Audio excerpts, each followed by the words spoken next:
தென்னாப்பிரிக்காவில் மூடப்பட்ட தங்க சுரங்கத்திலிருந்து 60 சடலங்கள் மீட்கப்பட்டன.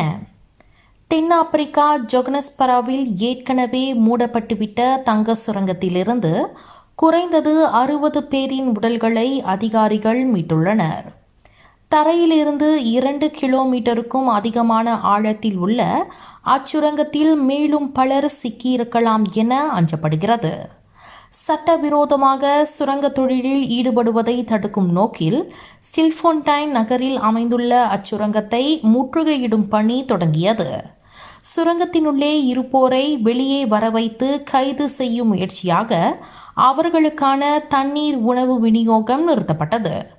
இந்நிலையில் ஜனவரி 13 அன்று அதிகாரிகள் ஓர் உலோக கூண்டை பயன்படுத்தி அந்த ஆழ் சுரங்கத்தில் மீட்பு பணியை தொடங்கிய முதல் நாளில் 9 உடல்களும், மறுநாள் 14 51 உடல்களும் மீட்கப்பட்டன. அத்துடன் 2 நாள்களில் மொத்தம் 132 பேர் உயிருடன் மீட்கப்பட்டு கைது செய்யப்பட்டனர். இந்நிலையில் இன்னும் எத்தனை பேர் உள்ளே இருக்கின்றனர் என்பது சரியாக தெரியவில்லை.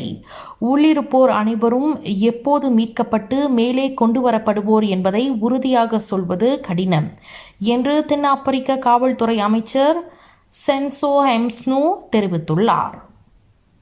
கல்வி, பொருளாதாரம், சமூகத்தொண்டு, அரசியல், சினிமா, இலக்கியம், ஆன்மீகம் உள்ளிட்ட சுவாரஸ்யமான உலக நிகழ்வுகளை, தகவல்களை தெரிந்து கொள்ள உங்கள் வர்த்தக நண்பன் சேனலை மறக்காமல் சப்ஸ்கிரைப் பண்ணுங்கள். மேலும் லைக் பண்ணுங்கள், ஷேர் பண்ணுங்கள்.